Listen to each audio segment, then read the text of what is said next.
Hello, everyone. Welcome to the Reebok Studio Show.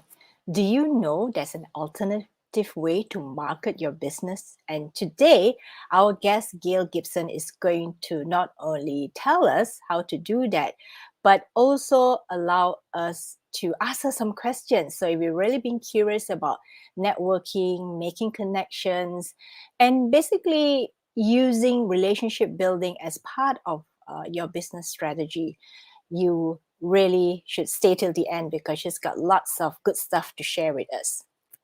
So now let's just get her right into the show so that we can start with the introductions. Hi, Gail. Hi, Krista. Lovely to see you Hi. tonight. Lovely to see you tonight, too. So, we want to get into all the good stuff about networking and making connections and growing relationships and making it work for us, right? But before we get there, let's talk about Gail. I know Gail is a podcaster and she's an author, and at the same time, she's also a leadership coach. So, what more can I add to that? Or would you like to elaborate? I can indeed. Well, hello and welcome to the show tonight, everyone. You know, I am Gail Gibson, born, raised, and educated on the sunny shores of Perth, Western Australia.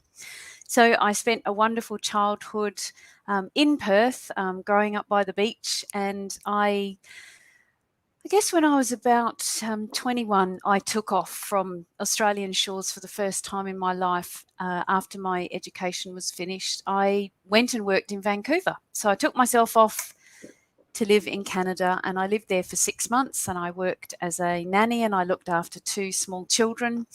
And I just loved that first touch of living overseas. So I came back to Australia.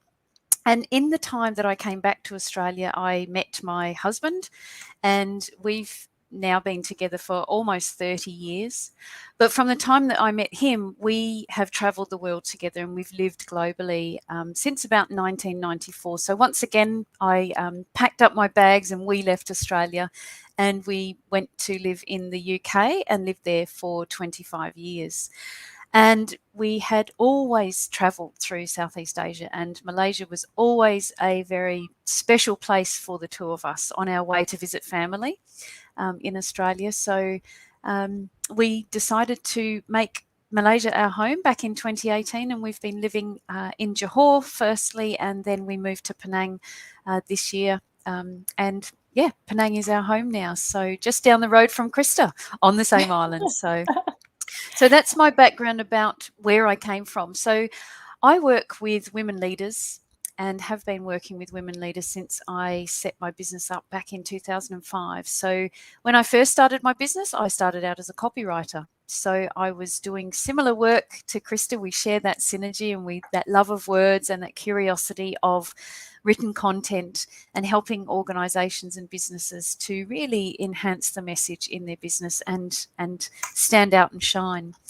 And it was at that time post my corporate career. So I came out of a 10-year corporate career first, and I fell back almost into the leadership world and the people development world that I had been in that job.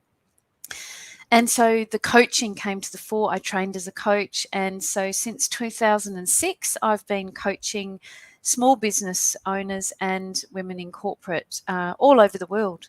So I've had the joy of being able to work in person with women in the US, in Australia, in the UK, in the Middle East, and now Southeast Asia. So working with women primarily on their personal performance. So helping them to really first regain control of their mindset as leaders so that they can be in control of what they can control and their beliefs and behaviours, and then getting them to work toward achieving that peak personal performance and sustaining their best performance so that they can flourish in their roles as leaders, but also in their lives as well. So that brings me to where I am today. You know, I absolutely adore the work that I do. It brings me great joy to actually see women leaders truly flourishing because they find out who they are, they discover what really matters to them, and they step up and they truly shine. And so I've been able to partner with many women across the globe to make that happen in their lives. And that brings us to where we are today as a coach, as a speaker, and a podcast host of my podcast, The Can Do Way, and of course a 3-time author as well. Wow. You have had quite an adventure living all across the globe, working with different kinds of people, and now finally working with women. Yes. And why do you like Malaysia so much? Lots of people say that. It's a mixture of climate. I know I grew up in Australia and I grew up on the beach, but there's something magical about this tropical environment, the sunsets, the beaches. I think it's the mystery and the wonderful mix of culture here as well. I absolutely love the tri-culture whole experience, that there's so many festivals and stories, and I've learnt so much having lived here for those 3 years already. But I guess the food is one thing that pulls it all together. And I know that from my experience of working with Malaysians as well, is that food is the number one topic of conversation so many times. Have you had breakfast? Have you had lunch? Have you had dinner? It's a wonderful bringing together of people, and it's a real sense of love, I think, the food here. And Yeah. my husband and I adore all the different types of food that we can go out and try, and have some special favorites as well. So it's a mixture of all of those wonderful things. That is wonderful. It's always very wonderful to hear from other people who are not Malaysians, who say that, oh, they love being here and they love, certain parts of Malaysia. And especially, of course, if you come to Penang, you must love the food. It's a Yes. must, right? Okay, so now that we've gotten to know you a little better, today we're going to talk about networking. We're going to talk about building relationships and making connections work. And for those who have just joined us, welcome to the show. There's Geeta, not David, because it's like, I think Geeta, you're using your husband's account. Hi, Natalie. Hi, Doreen. And hi, Krishan. Okay, welcome. So today we're going to ask Gail this question about networking, right? But before we get there, just backstage, she was just telling me that she published her book all about networking in 2009. And this is the question that I wanted to ask her just now, but I saved it for now so that we can all hear the answer together. Why do you write a book about networking or making connections? Yes. So when I started my business in 2005, networking was one of the first marketing tools that I got to practice. So when I left my corporate role, I didn't know what to do to get my business started. And at the end of my time in the company, we had a management consultant who was coaching us in the leadership team. And he actually introduced me to a friend of his, and she opened the world of networking to me. So she invited me along to a networking lunch, and I got my first taste of presenting myself, presenting my business, and talking to other people about their businesses. So that was my first experience of ever going into the world of networking.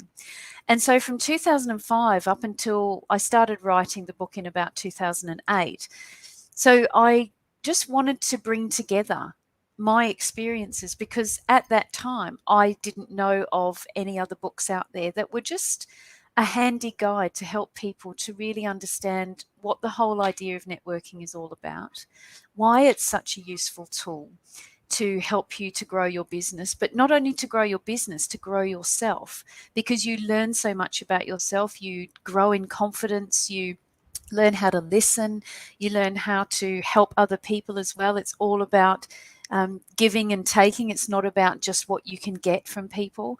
There's so many wonderful things that you can learn when you learn to network. So I decided to bring that all together, because I thought, well, I didn't get any of this help when I first started my business, and I would like to help other people to just have something that they can put in their bag, they can take with them, or they can put it in their pocket or their briefcase. And when they go along to an event, perhaps they can pull the book out and go, well, today I'd like to try this. And Gail wrote about this in the book, so perhaps I could ask these questions. Or do I want to help somebody else build their business today rather than thinking about myself? Well, what are some of the things that Gail suggests in the book that I could do to open up that kind of conversation? So it was just from my practical experience, listening to the experiences of others, hearing some of the do's and don'ts of what to do and what not to do in the networking world. And so I put it together as a book. And you had your print run and you sold out all your books. I did, yes. Okay. And then you updated your book this year? This year I decided to update the book because I was finding that I was getting a lot more interest from people, and I spoke at International Coaching Week in the UK this year and did a double workshop for them on the topic of networking to increase sales. And so it was becoming more, I just decided then that there were quite a number of updates, because when I wrote it back in 2009, of course, we weren't right in the middle of the digital world that we are today. So there was some additional parts around online networking with Zoom meetings and how you need to show up for those as well, that kind of thing. So I updated it, added a few more juicy bits that I'd learnt over the years about networking as well, just to say to people, this is a continual part of your networking experience. And rather than be afraid of it and be fearful of the actual word networking, is actually to just go, it's all about having conversations with people. It's about getting to know people. It's about nurturing relationships, and it's about achieving success for yourself and for others as well. Okay. So that brings me to this part you just mentioned. You added some juicy bits to your book. What were those juicy bits? I'm so tempted to know. I probably used the wrong word, actually. Well, I wanted to just up level and update perhaps some of the older, more outdated ways that I had first put into the book. So it was just some techniques, perhaps just to help people just to get some more confidence in when they're going into a room. So I added some more questions. I added some more actual scenarios and some real life stories. So I added a few case studies in there to get some people thinking, if I go to an event and this kind of person approaches me, well, this is what I could do about it, or this is how I could escape from a conversation where somebody's perhaps just talking at me constantly and they're not giving me a chance to talk back, or they're just trying to sell at me. And to me, that's not what networking is all about. So that's what I mean by juicy bits. It was So a good choice of word. I mean, it was, yeah. You got me interested. Juicy bits. I never heard that before for a networking It's an X-rated networking book. Okay, so the first thing I want to know is, I'm probably asking this on behalf of a lot of people, when they see the word networking, they feel very intimidated. They feel like, oh gosh, what am I supposed to do? When someone says, hey, go to a networking event, go and show up at this event and talk to someone. Why is it so hard for most people when it comes to networking? It's a great question, and it's one that I've come across with many, many clients I've worked with, and also myself. The first time I went to a networking event, I walked into a room of complete strangers. I knew this lady that I'd been introduced to only very briefly. But what made the experience memorable for me was, yes, I was fearful. And when it came around the table, you're sitting there and you can hear as people stand up and do their 60-second pitch, they sit down and you can see that person getting closer and closer and closer to you. And you're thinking, it's my turn in a minute. What am I going to say? And you've kind of rehearsed something in your head the very first time. And I remember thinking, what am I going to say? All these people, their pitches sound absolutely fantastic. And I'm brand new at this, but I just got up and I said who I was, and I said that I'd started a brand new business, and I really did just speak from the heart. I didn't try to do anything different. I didn't try to be bigger than I was. I just decided to be myself. And what that did for me and made it memorable for me was a lot of people came up to me and said, "Oh, well done. You've just stepped out of the corporate world and you have decided to go it alone and do something for yourself." So that made me feel quite good that I was in a supportive environment. And the second part was the lady who was actually the host of the event. She came up to me and she kind of took me under her wing and she introduced me to a few people in the room. So she opened up the conversation for me, and people, they were not they weren't judging me in any way. I very quickly discovered that. They just wanted to find out who I was.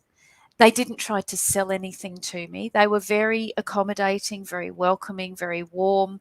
And I guess in a way, that word curiosity came up, that they just wanted to just find out why I left the corporate world, what kind of business I was going to be running, perhaps what kinds of suppliers might I need. So they gave me that first opportunity to see what networking really could be. So I guess I got a very positive experience.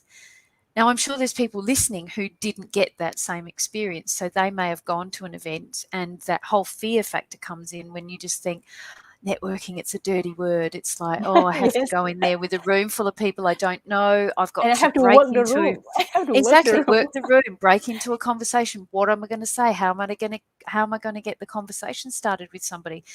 And it's that human nature. You walk into a room, especially if you turn up by yourself sometimes, and people are in little groups. They're already congregating and they seemingly have their back to you. And you think, how am I going to break through that wall? How am I going to just move into that circle and say, hi, how you going? And that kind of thing. So I guess to come back to your question, why do people fear it? Is just saying, you know, I think if we remove the word networking and we just say that we are having conversations with people to grow our businesses. So if we reframe how we think about it and say, rather than, oh, I'm going to be scared, I need to stand up and talk about myself, is just asking ourselves that question and saying, I wonder who I'm going to meet today, and I wonder what kind of conversations I'm going to have. So if you can bring the tone of it down to be more friendly toward yourself, so you're being kind toward yourself as well and not creating those obstacles and building up that fear inside of you, and just saying, what do I want to achieve today? Perhaps I can help somebody. What am I going to learn today? It just puts a completely different mindset approach for you to go into a room and to start those conversations with people. Excellent, because that also means we are taking away that fear by not focusing entirely on ourselves, but looking outwards and say, how can I be of service to others? And I think that's a Exactly. great way to get over that fear of, number one, the fear of meeting strangers. Two is that you have to feel like you have to rehearse your speech before you even stand up and do your 60-second introduction. That's right. That's right. So right now, I wanted to have I would say some hellos to people who just joined us. Hi, Jerica. Hi, Kevin. Hi, Jagata, Millie. Who else is here? Q Hong. Of course, I mentioned just now Doreen, Chrisanne, Natalie, and Geeta. So a bunch of friends are here with us with their familiar names. So now that we know that how we should go into a networking event, like you mentioned just now, what if there are groups of people congregating and talking by themselves in that room? And how do you kind of insert or squeeze yourself into that group without feeling that you're, being rude and barging into a conversation?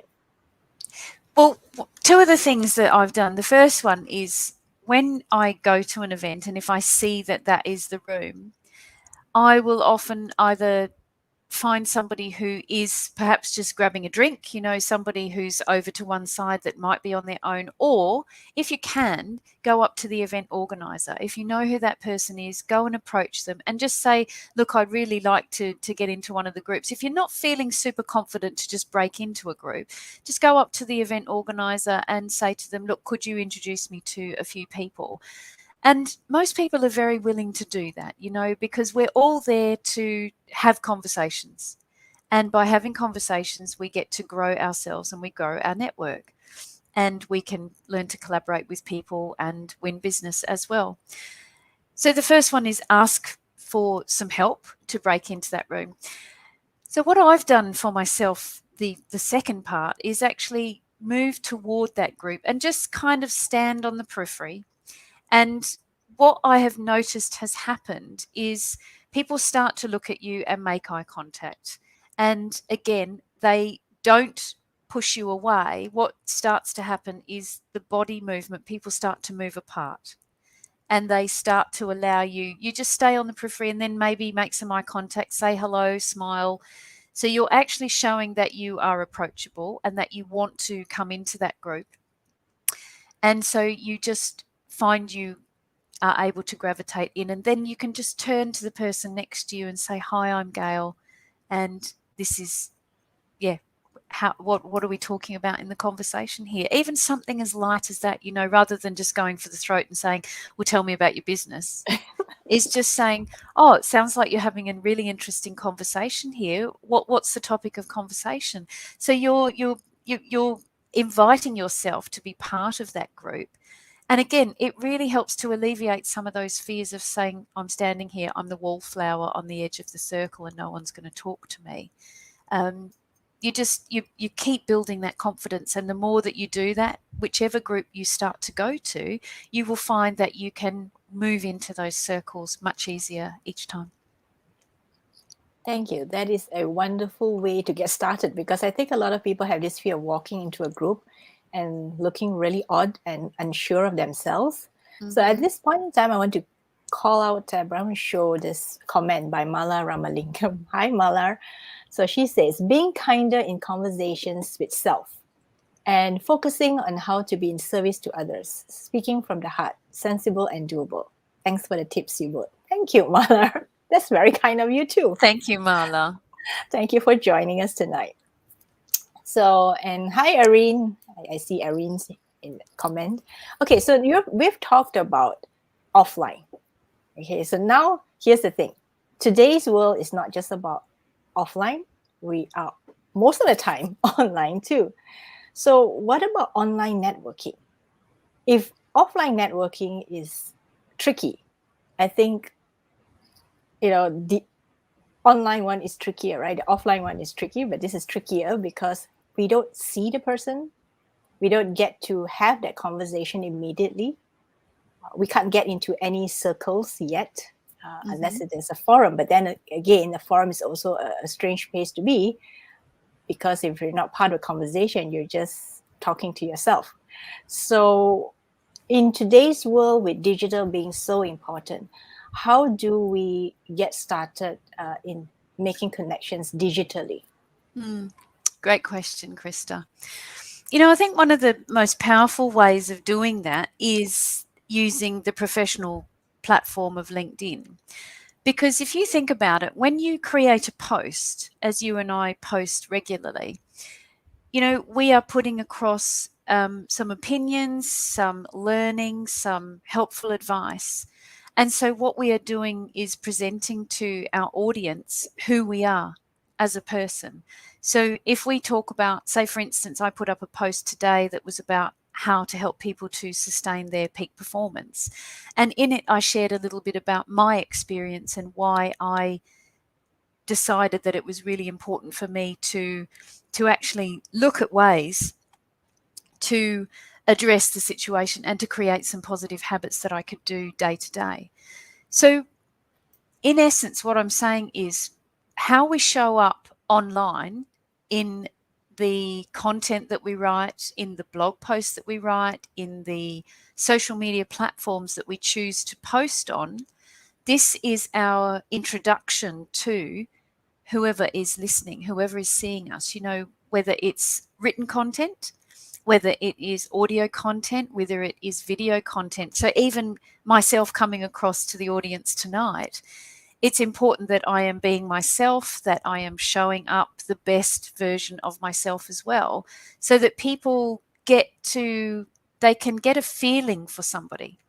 And I think that is one of the most important parts about networking, whether it's face-to-face or whether, as we're talking right now about the digital world, how you come across and how you generate that trust and that likability online is really no different than face-to-face networking. So I think it's really important just to summarize and say it's how you show up, being yourself, being true to who you are, so that every time you show up online, you are following through, you have integrity, you have transparency, and you just show up as your best self and have those, and you have that outlook that, I want to talk to people, I want to meet people, and this is my way of doing it. And it might be to the mirror that you see or the screen that you see in front of you, but there's people watching you, there's people listening to you, there's people who start to follow you. So that is all about building your network. So showing up and being yourself and presenting the best you is the most important thing to do. And because, Gail, you're a copywriter, Mm-hmm.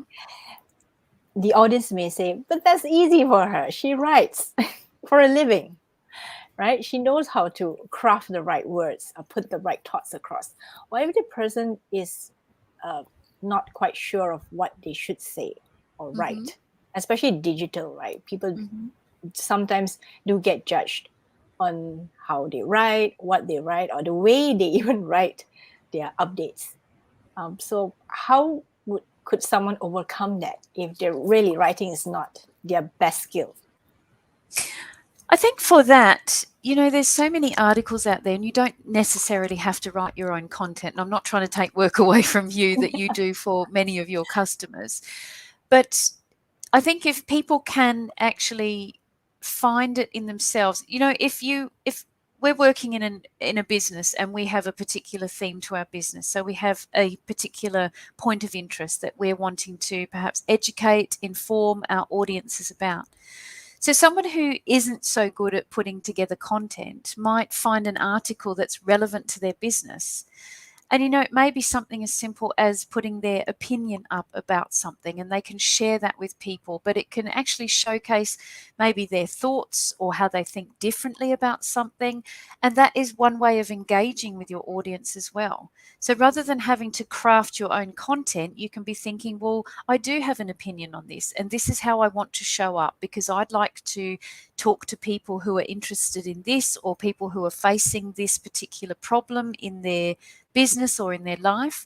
And so if I show up and put my point of view across, perhaps I'm going to get people who will enter into a dialogue with me. So it doesn't have to be your own content. You can use somebody else's content that resonates with you and is relevant to your business and share your perspective on it. Yeah, that is great, because I've always heard this from people who say that their best skill is not writing and say, how do I produce anything? I don't have anything to say.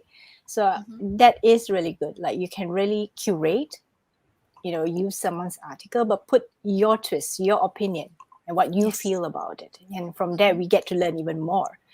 So I have a comment here from Chrisanne. So let me pull it up. So she says, not all online networking sessions, you don't get to see the person. It depends on the organizer and what online platform is used. Zoom, Google Meet, and AirMeet. Yeah. So would that be difficult that you don't see the person? Online networking, Chrisanne, maybe you can let us know. Is it preferable? Because, yeah, I think that's the other thing, Gail. I mean, if we go on a Zoom and the person doesn't turn on their camera, there's no way we can see what the person is thinking, right? I mean, the facial expressions and all that, you can't see that. That also makes it doubly difficult. It does, but I think that that really is down to choice of people, and it could be either Zoom fatigue. It doesn't mean that they're not confident and they don't want to show up. It can be any number of things, but it does make networking that bit more difficult if there is that online platform. I think we've all become so used to seeing faces on screens and also just avatars on screens where people are hiding behind. And so I think for me, I much prefer face-to-face, and I know it's been a long time since I've been able to do that, but we have to work out ways to actually engage with people and to have those conversations in that online world. And so as was presented just then, there are times when there is masses of people. And if it's a mass audience, you know, and there's lots and lots of those wonderful squares across the screen, I think if you are networking, it's up to the organizer to give permission and create those breakout rooms where you can go in and just have those one-to-ones, because those are the most vital times and they're the most connecting times that you can possibly have.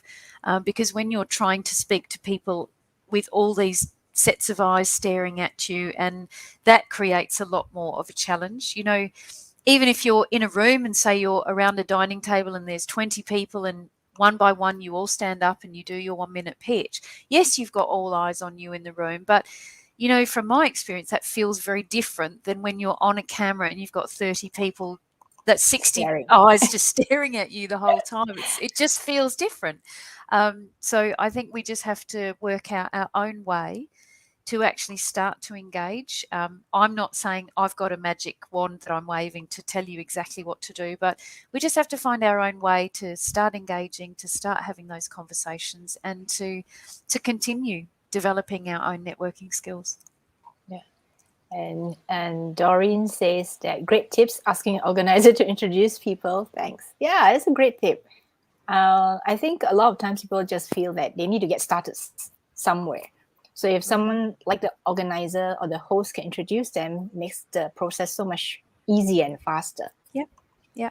And I think a host as well is somebody who might often know, you know, if they know what kind of business you're in, they could offer you to talk to somebody who has got a complimentary service. It might open up doors for collaboration, or it might be opening up doors for that person to become a supplier of yours. Or you never know, in your conversation with them, you might just be able to introduce somebody else to them in that first meeting. Yeah. I think Christiane followed up by saying that she does online networking using Facebook Messenger, WhatsApp, and LinkedIn. So Yes. okay with just chatting with them privately. Yeah. Yeah. I think a lot of good conversations, once you connect with someone on the public platform, just say like LinkedIn, a lot of people prefer to go to a more private platform That's to right. continue that conversation. I had someone approach me on LinkedIn recently, and after back and forth on the LinkedIn Messenger, I decided, hey, why don't we just take it to WhatsApp? Isn't it easier? I found Yeah. it much easier and Yes. faster too. And for me, I think it's also one of the quicker ways to chat with a person and find out more. Yes. Yeah. Yeah. Okay. So for all of you who are watching, if you have any questions that you want to ask Gail, please put it in the comments and I will pull up your question for her to answer. If I'm sure people are getting warmed up. Malaysians are like that. We're just getting warmed up. So I want to follow up with another key thing about networking is, what does successful networking look like? Wow. That all depends on the individual. But I Okay. guess the most important things that I would say is that you approach networking as it's a tool. It's part of a process. It is not a quick fix. You know, the most successful relationships in life take time to build. You have to get to know somebody. You have to find out what makes them tick. You have to find out what they like and dislike. You have to nurture the conversations that you have with somebody. It's a bit like dating somebody for the first time. And you think about long-term relationships. As I shared before, I've been married to my husband for almost 30 years. It's a process of making that work for the long term. And for me, in networking, the process of networking has been that some of the earliest networking relationships I ever had with women and men in the UK have become long-term friends and trusted advisors in my network, and I'm still in touch with many, many of them today. So over 16 years, we have helped each other in business. We have introduced and referred clients to each other. We have gone through different programs and all kinds of things together. But it's about nurturing, it's about supporting, it's about thinking about how you can help others. I learned that very quickly. And I think that was one of my success tips from networking as well, was I never went in just with the objective that I was going to come away with a sale.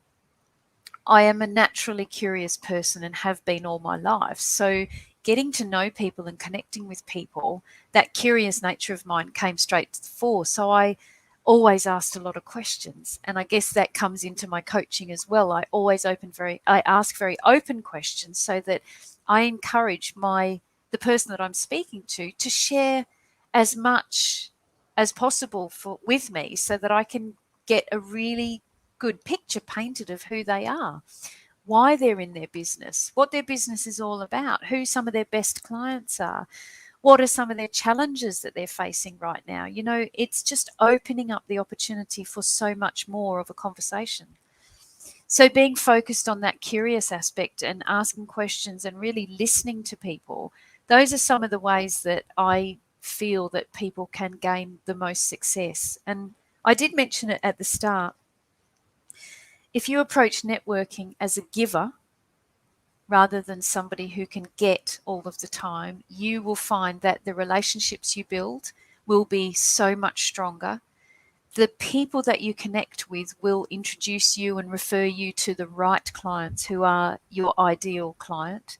And you will just find that the transition from perhaps having no clients or not being good at networking, you make that journey so much sweeter in a way, because you are listening, you're learning, you're growing, you're nurturing, you're being very generous in your whole approach. And so that generosity starts to be returned. And there will be people out there who will just be going, oh, but networking is all about getting sales, getting sales, getting sales. It's going in that cutthroat world of sales, sales, sales. Let's hand out business cards. Let's just do the deal and let's go and sign the paperwork. To me, that's not what networking is about. And I think that comes through very strong in my book, is that the whole thread of networking is about personal growth, for you, for the people around you, and for the community that you build.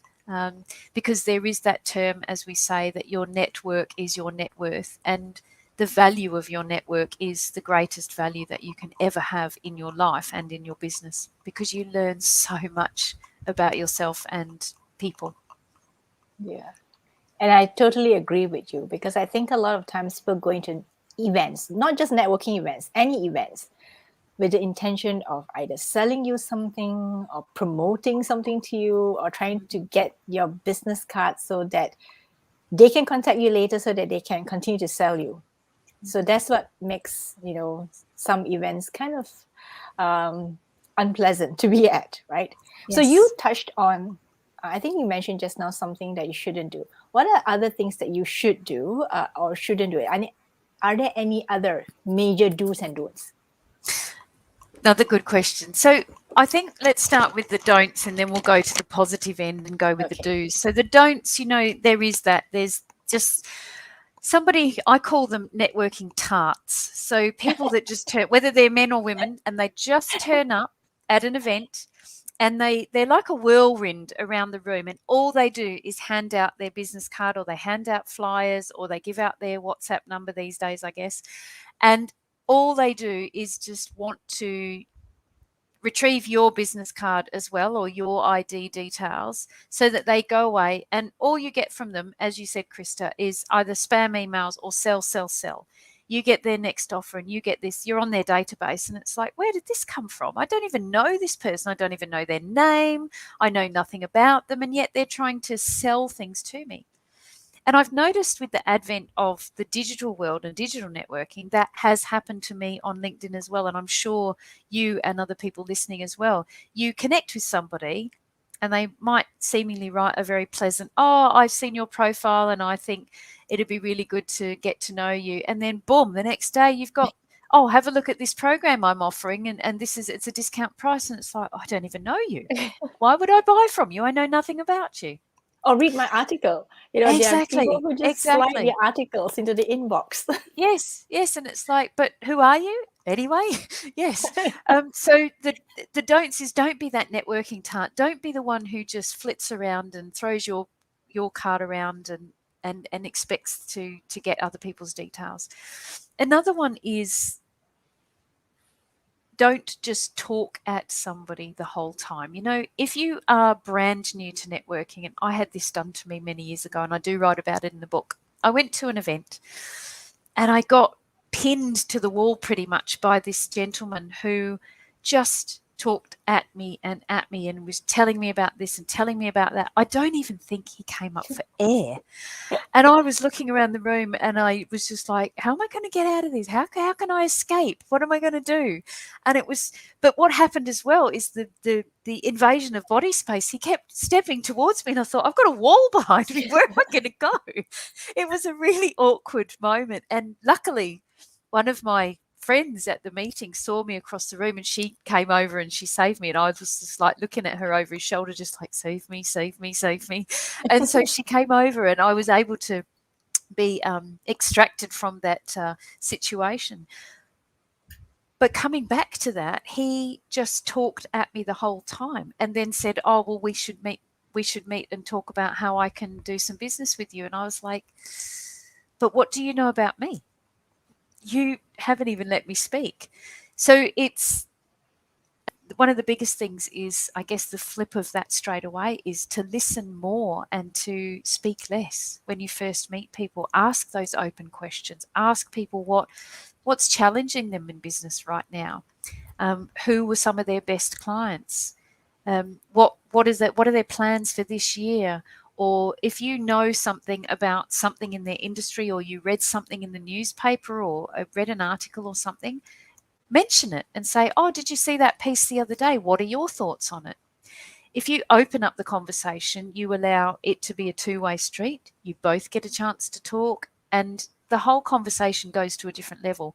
So listen more, speak less, don't be a networking tart. And I guess love the that other one networking is tart. the other one is just to see it as a long term, not a short win. Really, just don't go in there and expect to get results on your first day. Very few people ever do. I was very fortunate after, I think I'd only been to 2 or 3 events at one particular new group that I was going to, and it just happened that the day I was there, you could call this the universe, you could call it whatever you like, but a gentleman came up to me after I'd done my 60-second pitch, and he came up and he said, well, I'm looking for a content writer. I've just set up a new site. It's an event site. Would you be interested to talk to me about doing some content for me? It happened, and he was there on that day. I was there on that day. Our two worlds collided, and I got some work, but it doesn't happen all the time. So yeah, just go with the mindset that you're going to be curious, be open-minded, and get to know people first before you try and sell to them, and just find out as much as you can. Great. So the 3 things that Gail says that you should never, ever, ever do at any event, not even a networking event, is don't be a networking tart. Don't go around shoving your name card or business card at people, and get to talk to them, right? I mean, really, really talk to them. The second is talk to people, not talk at people. Don't talk at people. And the third one is to see it as long term, rather than I go to an event, I expect to get X number of sales from the event. That's not going to happen if you just show up once, right? Agreed. Yeah. So we've done the don'ts. So I guess the do's will be the opposite of this, right? Or do Yes, you have that's any right. other golden stuff, any juicy stuff? Golden stuff. There's your favourite word tonight now, isn't it? Juicy stuff. Juicy stuff and the networking tart. There's your words.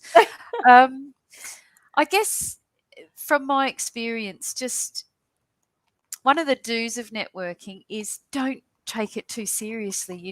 Have some fun when you're networking, and that's one of the things I learned. If you can lighten the conversation, if you can lighten the whole idea of what networking is all about, if you see it as a fun and a very curious adventure, you end up just enjoying the whole event a lot more.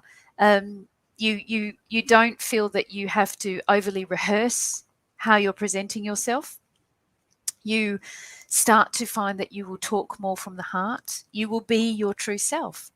And that's what you want people to see, whether it's online or offline, you want to come across showing up as the best version of yourself and the authentic version of yourself. So if you can be fun and a bit freer in how you talk about things, a little bit like the way you and I are talking tonight, on this call, Krista, we're having some fun, we're making light of it. You've got your favorite words and we're having a laugh as well. It's okay to do that in business. Business is not all about being serious all of the time. And you will find that people will naturally gravitate to you more when you can bring even a little bit of humor in, or maybe a little bit of wit sometimes, but just enjoy the whole experience. Because some of the networking meetings that I've been to over the years, I've come away from being so inspired because I've left the room perhaps laughing. Or I've remembered a really funny story that somebody told me that was to do with a client story, but it just lifted my whole mood, and it just really inspired me to go away and go, I really enjoyed that. I'm going to keep coming back. I'm going to keep getting to know people, and it just uplifts you and your whole day. It's quite motivating. Yeah, I think having fun is something that people don't equate with a networking event or even a professional business event. But Mm-hmm. I believe more and more we just need to relax and just go into a Yes. room and just be who we are. Mm-hmm. Because if you're not who you are and you have to put up, a different kind of face when you're online Mm-hmm. versus offline, it's going to be really hard keeping up the appearances. Yes. Yes. Okay, let's see. There are two comments, I think. Let me see. Oh, Jagata wanted to say, great tips. Thanks, Jaga. Thank you. And she followed up by saying, the true fun conversation, more enjoyable during networking rather than serious business talk. Just light up the room more vibrant. Yeah, that's true. I mean, people are better together when they're laughing, Exactly. Yes. right? And everyone Yeah. feels more confident. Everyone feels freer to have the conversation, and it just lightens everything. Yeah. And Chrisanne said, did I pull this up? Oh, this is a follow up, I think. I love doing online networking using the platforms I mentioned, especially with video enabled by all participants. Yeah. However, some people are shy or not an ideal situation, so they don't switch on the video. Mm. True, true. Or some people, like Gail mentioned, Zoom fatigue, right? They've been on Zoom the entire day and they're Yes. like, just need to turn off the video for a bit. Yeah, Mm-hmm. could be that. Yeah. Yeah. So we're almost at the end. We have another probably 10 minutes or so. So if you're watching this and you want to get Gail's best tips, you better ask now, like right now. Otherwise, you can get to network with her when you meet her. She's in Penang. So for those of you who just joined us late, Gail is, I purposely did not put her location. I just mentioned she was Australian, but I didn't mention where she's located, but she's actually located in Penang. And she made that move from Johor all the way to Penang. And how long have you been in Penang, Gail? I mean, as of Oh, today? just over a month now, about 6 weeks. So 6 weeks. very new, very new. Yes. Okay. And we have to meet. We have to meet. Both Most of us have to definitely. meet. Yes. Okay, that's a question from Usha. Let's see. Pull it up. Uh, Okay, no, this is another one that I think. Sorry, yeah. Let me just read this first. So Irene says, Gail, thank you for your tips. True do's and don'ts. True, be yourself and have fun. Yes, thank you, Irene. So let me pull up Usha's one. Okay. So Usha asks, are there any differences in the views and ways of networking based on generations? Example, millennials versus Gen X.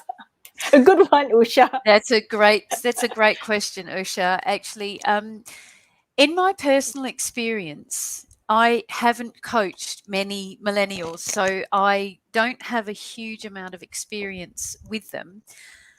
But I guess I would say, well, most of the people that I have networked with have been either Gen X's or baby boomers. So people who are in their 50s, mid to late 50s now, and people in my age group, early 50s and back into their 40s.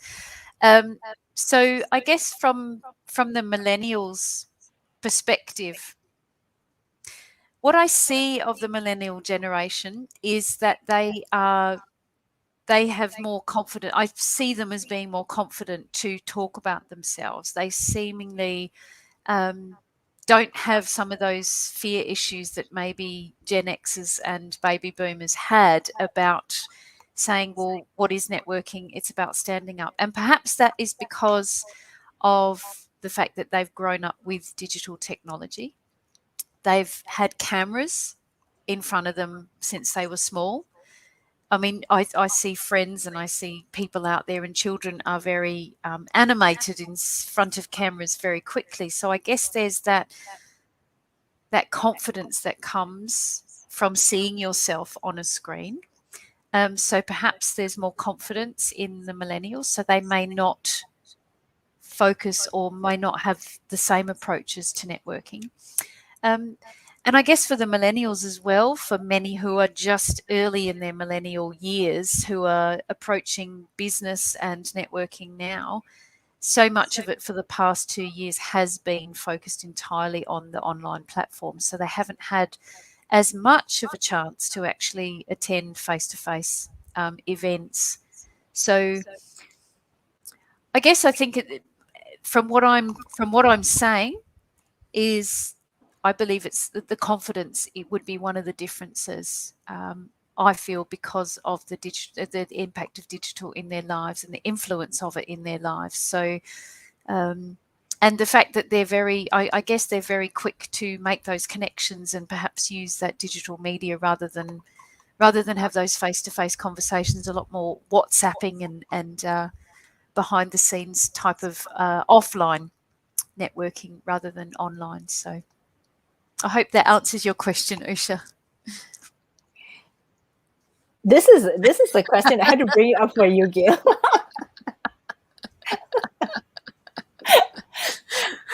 I guess we love that term. We love that term. I guess the word tart in that way is saying that somebody who just has no regard for anybody else, they just come in and they want to show off and they want to be the brightest person in the room, but there's actually no substance to them.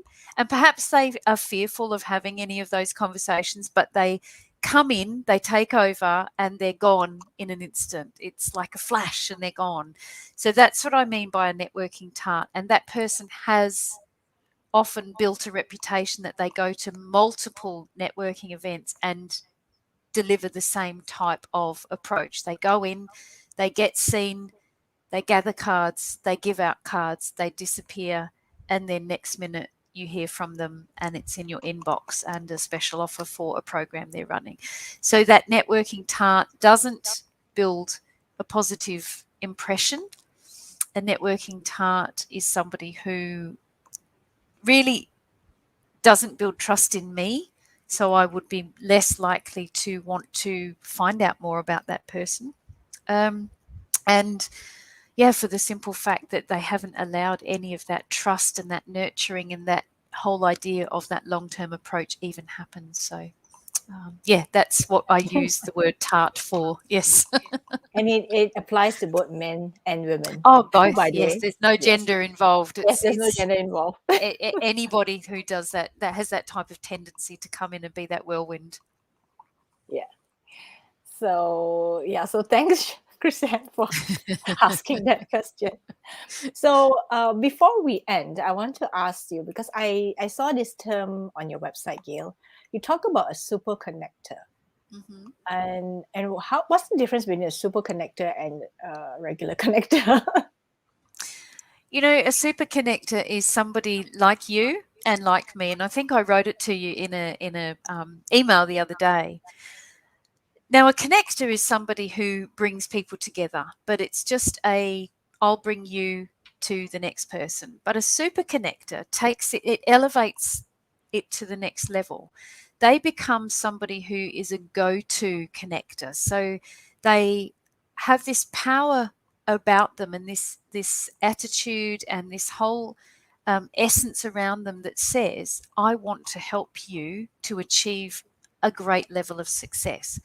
So a regular connector will perhaps just introduce you to one person. That might be the host at a meeting. Now, I'm not saying that they're not a good connector, but they might just connect you to the people in the room. But a super connector takes it even further than that, and they build up a really strong, trusted, and reputable group of people within their community, within their network.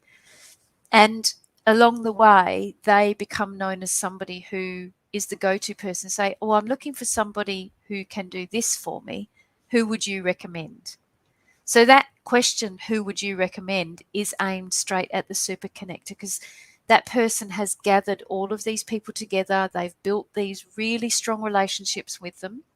And these are people that there's this reciprocity. So they trust each other equally, and they are willing to support each other. So that super connector brings all of those people together and adds so much more value to all of the people within their network, and the network beyond that network, and beyond that network. So it's about bringing together a very powerful conduit who can help you achieve some really explosive results in yourself and your business, because they have the power to bring the right people.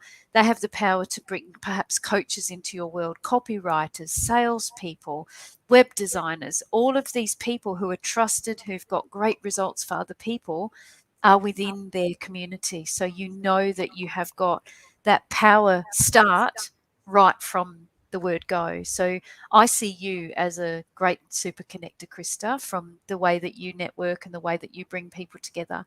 And I have been privileged to become one of those people and get known as one of those go-to people through Thank all the you. years that I've been Thank you. networking as Thank you. That's a well. very wonderful comment. I just wanted to ask because I wanted that to be defined out there, because Mm-hmm. sometimes we talk about words and terms, but we don't really Mm-hmm. understand what they mean.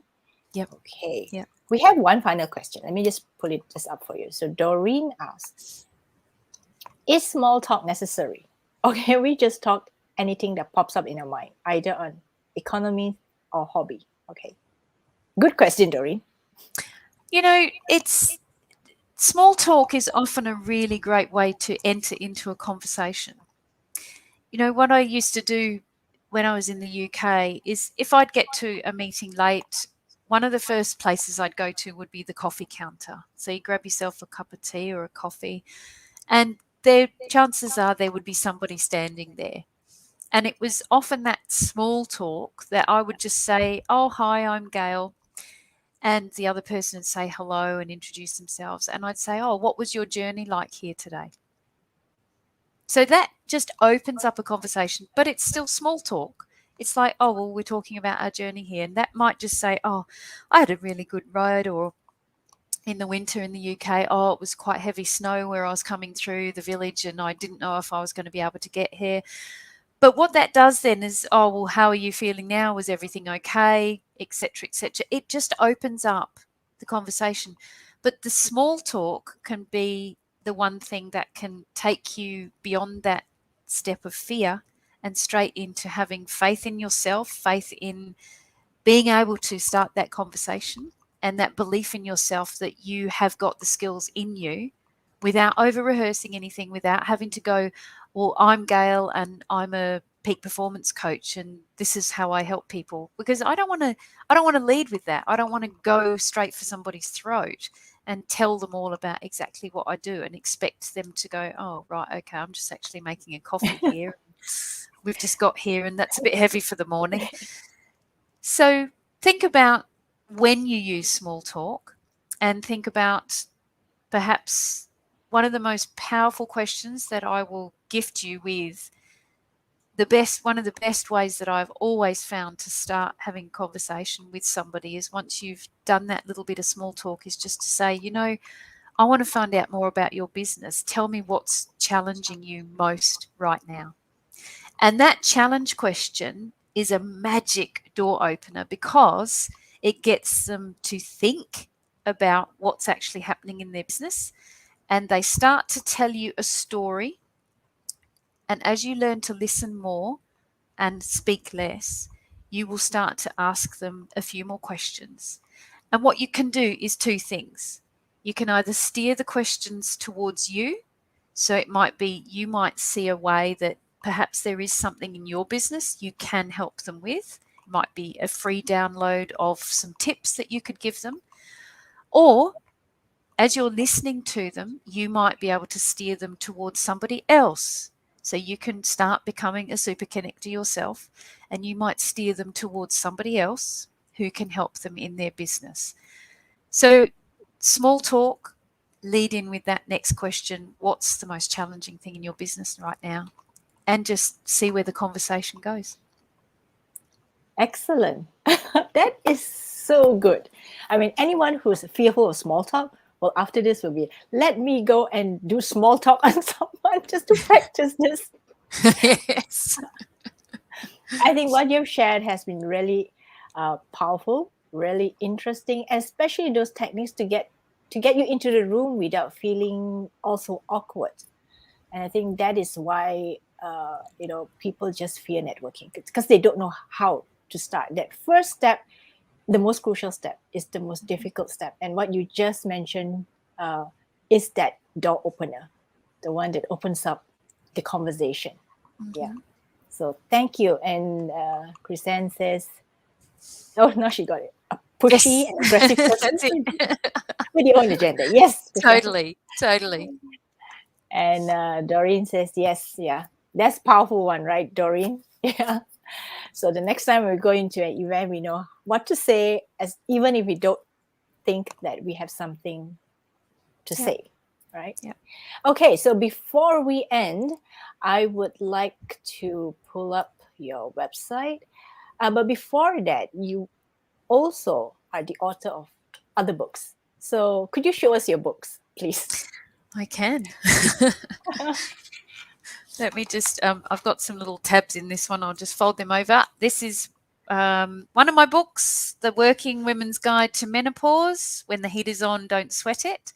And this is a mindset book for women who are going through perimenopause and menopause. And it's just mindset techniques to help you work your way through some of the symptoms. My co-author and I wrote this during the pandemic. We are both going through menopause ourselves, so we have had brain fog and sleeplessness and hot sweats and all of those wonderful things that come with this part of life. And we just want to help women navigate their way through with ease. And the other book that I wrote during the pandemic is The Rise of C19 Leadership, and this is all about the hybrid next level leadership for corporate personnel, and it talks all about next level emotional intelligence. It talks about adapting effectively. It talks about opening up the opportunity for more inclusive cultures in organisations, and it talks about removing the hierarchy and silos, and talks more about collaborative and curious organisations achieving great success. So both of those books are also available on my website. And thank you for letting me plug both of the books there, Krista. You are welcome. So now we show the website. Now Thank we will you. show them the URL. So go to a website and find out more about what Gail does. It's gailmgibson.com. For those who are listening, because I know some of my friends, what they do is they will turn it on and they will listen to it like a podcast, even though it is a Facebook Live. So head on to her website and find out all about Gail. Okay, now let me see. There are two other comments. Okay, so Jakarta says, let me just try and pull it up. Thank you, Krista and Gail. Wonderful topic, great tips. Thank you, Jakarta. Hope it has been helpful.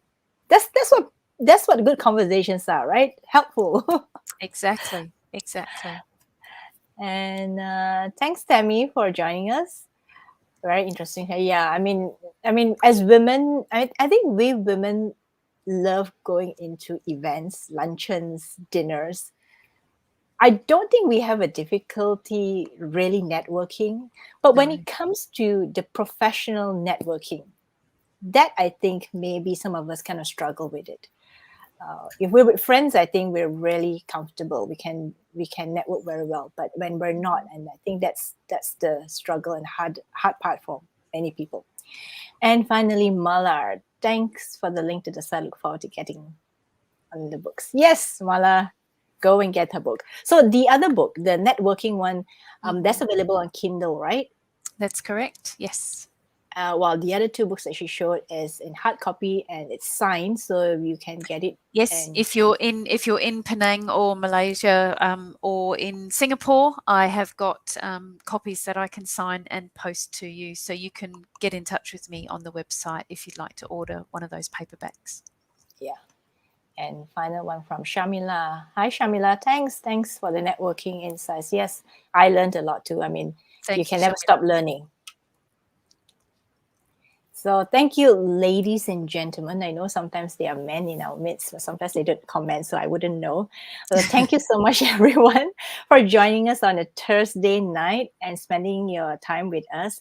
And I hope Gail's wonderful insights and techniques and tips have helped you feel less worried the next time you get into an event or when you're supposed to meet someone in person. I know these days it's kind of strange because we haven't met people in person for a long time. So we may be just, going back into more events, physical in-person events for next year. So these will be great tips to have on hand when you walk into a room. So thank you, Gail. Thank you so much for being on the Reebok Studio show. Thank you so much. I look forward to having you back again, maybe with the next book. Are you writing a book? Not at the moment. No, I'm taking a break from writing at the moment. So, yeah. Okay. So thank you, everyone, and have a good evening. And yes, thank you, Geeta. Thank you, everyone. Bye. Thank you. Bye.